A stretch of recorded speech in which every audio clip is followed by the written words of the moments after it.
everybody and welcome back to the channel. In today's video we're going to be taking a look at the Transformers Legacy Evolution Deluxe Class Breakdown, or should I say letdown. Now I did have a plan of how I was originally going to do this review, but it was basically just me whinging and moaning and whining, and that's not pleasant for myself nor for you guys, so I shall try my best to remain subjective in today's video. But just know I find this guy to be incredibly lackluster and definitely a letdown. I mean, Hasbro sucked us in at the beginning of this year with those amazing Stunticons. Motormaster and Dragstrip was so cool, and then once we actually forked out that Commander class price point, I personally found that Wild Rider and Dead End all just kind of fell short, and then as we come here to Breakdown, it's definitely a very slippery slope. So let's just get stuck straight into the video, and to be honest, this is going to act more of just a comparison slash overview than an actual review, as I've already taken a look at this mold essentially. This guy is Wild Rider, just cast in white plastic with a few additional pieces. So what have they changed, you guys may be asking?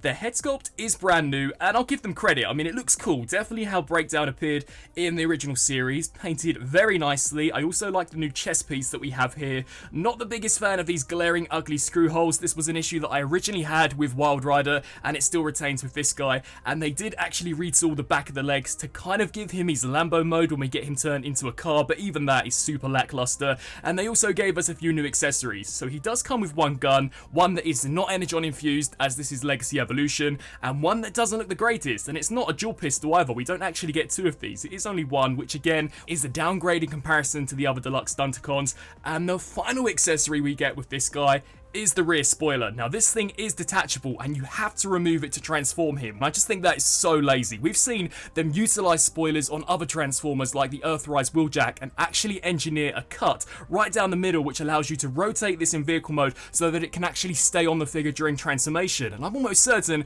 they could have done the same here with this. Had they just cut this right down the middle, you could have hinged these pieces over the top of this and it just would have worked way better in my opinion. But as it stands, the instructions literally do state that you either use it as this kind of handheld weapon, which in itself looks ridiculous, or his Evo Fusion gimmick, which in my opinion adds even further insult to injury, is that you basically combine it here with the gun to create an axe. And I mean, come on guys, that is just not fooling anyone at all. This looks absolutely trash. It looks garbage. This is so poorly designed. I mean, nobody is going to convince me that this is an actual cool Evo Fusion gimmick, especially when we've seen the likes of what Hotshot and Scraphook and even Needle Nose can do. This figure just falls slightly short, and I guess you could say that those other three figures in this wave are so good, so one of these guys did have to kind of have the budget reduced on him, but surely you don't make it the Stunticon, one of the final limbs to complete a combiner that you've been hyping up for the best part of a year. So definitely a letdown in my opinion. And as far as the backpack goes, I mean, like I showed in my Wild Rider review, this is my fan configuration, although I think officially you are supposed to just kind of angle all of this out to the side, and for Breakdown it makes a little more sense, as I believe this is supposed to resemble the spoiler when he is in bot mode, and from certain angles it does look pretty convincing, but as soon as you take a look at him from a side perspective, the illusion is very quickly lost. So definitely a lackluster figure, and as far as the white plastic goes, at the moment it's holding up, but who's to say that in a couple of months time, or maybe even a year, this won't turn an ugly yellow slash greenish colour and he'll begin to look more like his original G1 toy than how Breakdown appeared in the series. I guess we'll just have to wait and see, but definitely a rather mid figure. And for those who aren't collecting Menasor, and I doubt there's many of you, especially if you're checking out this video, I think this guy can go an easy miss. Now they did paint the shins in a very nice glossy blue, but this is going to cause a problem that you'll see more when we combine him, and it's the fact that these 5mm ports are way too thick now. When you actually attach it to the endoskeleton, it's near enough impossible to pry off, meaning that I definitely think over time you could 100% break those pegs that you'll see on the Menasor skeleton, but I'll show you more of that later on in the video. Let's turn to some comparisons, and here for that Stunticon group shot, they actually look really good together, and I think that was Hasbro's biggest kind of sell point. They look awesome when together, but individually I'd say that the best part of three of them are pretty mid. I mean, I didn't like this guy, I don't like Breakdown, and I kind of liked half and half of Dead End. And if you were to rank these, or if I were to rank them, I would actually put these two here as being by far the best. So Motormaster and Dragstrip, I would take Dead End, split him right down the middle so we can get rid of the legs, set that here to this side, and set the top half here to the Motormaster and drag strip side, and there is my ranking. We have 2.5 good figures and 2.5 not so good releases. So if they could have just worked on this, we could have been left with undeniably the best Stunticons that we've ever seen. But as it stands, I mean, at least from some of the images I could find online, the Combiner Wars counterparts of both Wild Rider and Breakdown still give these versions a good run for their money. Now, turning to transformation, it's basically exactly the same to Wild Rider, so let's get stuck straight into it. You will want to take the hands and just very softly ratchet them into place. Do the same here for this side. I'm still not a massive fan of the elbows, I'm going to be honest, but you are supposed to straighten these out all of the way. It will then come around to the back, and if you have it transformed like this, you'll basically just stack it up until it all clicks there very nicely. We can then take the head, lift this forward, tuck this into this hollow cavity, and snap the chest piece there into place. I personally would then recommend to hinge this forwards just to allow for some additional clearance, rotate here at the waist until the front is facing the back, and basically the feet now will peg into these tiny ports. Now they did surprisingly remold the feet so they could have MechTech ports in the bottom, although the molding is near enough identical to Wild Rider, so they simply did just add a port, nothing new going on there.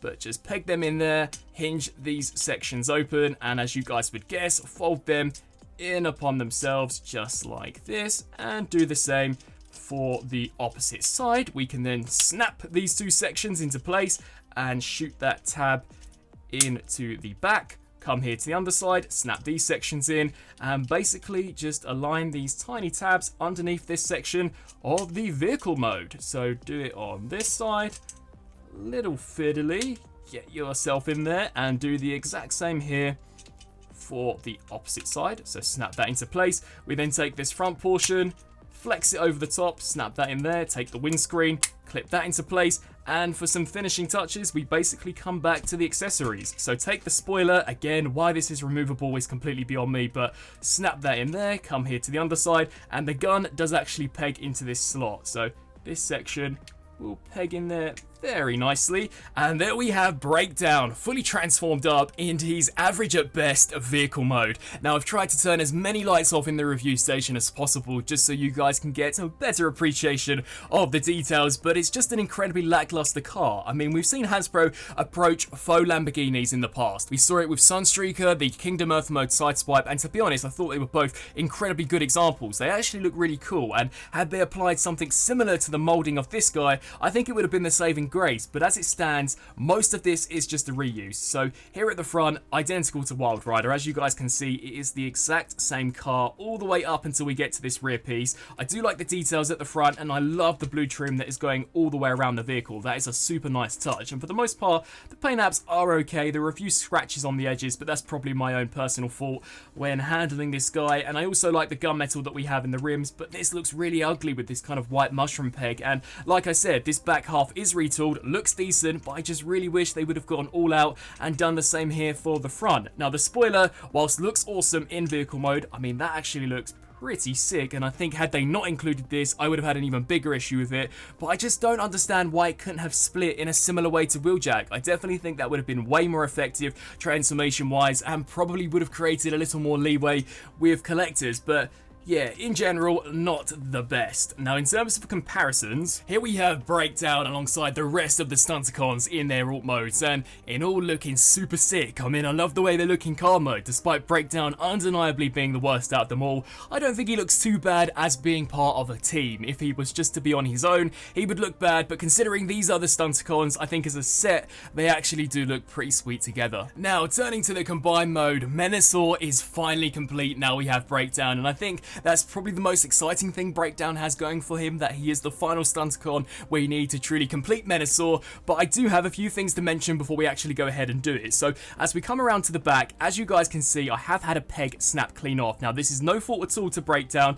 it is simply just down to the fact that the tolerances were a little too tight on this other half of the leg when you combine these for trailer mode, and the reason why I bring this up is because this is the exact same tab that we have here at the top, the same connector pieces that we'll use to actually actually fuse Breakdown with. And like I said, these ports are so thick now they have the added paint. So I'm really hoping that these here don't suffer a similar fate to what this did, as you can see what a tight tolerance can do to these types of pegs. So I am just praying that these actually hold up over time. I personally actually sprayed this with some WD-40. Now I'm not entirely sure whether or not that was the right or wrong thing to do, but it has slightly loosened up and just freed up some of that tension. So maybe look into applying some kind of lubricant before you actually combine these, but let's get stuck straight into it. So considering that it is a Wild Rider retool, you'll basically convert him in the same way. So lift that windscreen up, kick this section here out to the back, and we'll just align these pegs up, slide Breakdown here over the top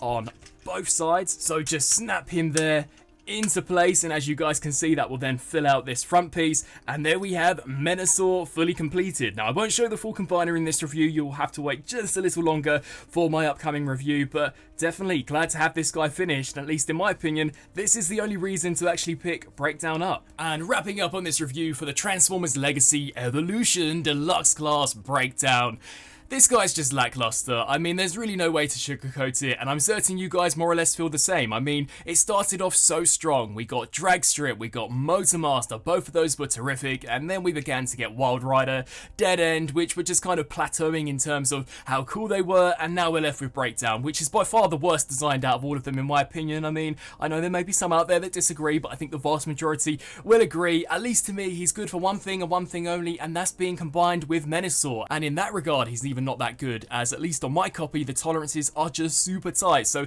I'm definitely hoping those pegs can hold up over time. I'd love to hear your thoughts down in the comment section below. I mean, do you guys agree with what I've said in this video? Do you think that I was too harsh, or do you think that Breakdown is just a simple lazy retool and should have actually been a complete brand new mold? I mean, Studio Series Devastator that came out a few years back, each of those 8 Constructicons were distinctive brand new molds. All of them had awesome vehicle modes, awesome robot modes. Say what you will about the combine mode, I personally thought it was an upgrade over the original 2009 version, so I was hoping to see the same thing from this Menasor combiner, but as it stands, we're left with 2 very cool looking distinctive robots, but the other 3 only really looking their best when in combined form. Let me know down below, and until my next review, I'll see you then. Thanks for watching.